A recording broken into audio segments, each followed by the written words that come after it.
करण्यात आलेल्या लाभार्थी महिलांना दिनांक 1 जुलै 2024 पासून दरमहा 1500 रुपये आर्थिक लाभ देण्यात येणार आहे।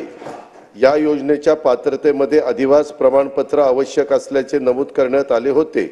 आता लाभार्थी महिलांच्याकडे अधिवास प्रमाणपत्र उपलब्ध नसेल तर त्याऐवजी 15 वर्षापूर्वीचे रेशन कार्ड किंवा मतदार ओळखपत्र किंवा शाळा सोडल्याचं प्रमाणपत्र किंवा जन्म दाखला या चारपैकी कोणतेही ओळखपत्र किंवा प्रमाणपत्र ग्राह्य धरण्यात येणार आहे। सदर योजनेत 5 एकर शेतीची अट होती ती वगळण्यात आली आहे। सदर योजनेत लाभार्थी महिलांचा वयोगट 21 ते 60 वर्ष असा होता, त्याऐवजी 21 ते 65 वयोगट करण्यात येत आहे। परराज्यामध्ये जन्म झालेल्या महिलांनी बॉर्डरवर हा प्रश्न आहे आपल्या महाराष्ट्राच्या महिलांनी महाराष्ट्रातील अधिवास असणाऱ्या पुरुषांबरोबर विवाह केला असेल तर अशा बाबतीत त्यांच्या पतीचं जन्म दाखला किंवा शाळा सोडल्याचे प्रमाणपत्र हा अधिवास प्रमाणपत्र ग्राह्य धरण्यात येईल।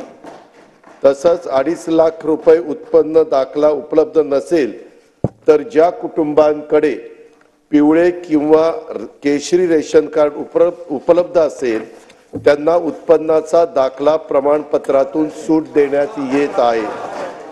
सदर योजनेत कुटुंबातील एक पात्र अविवाहित महिलेला सुद्धा या योजनेचा लाभ देण्यात येणार आहे। धन्यवाद।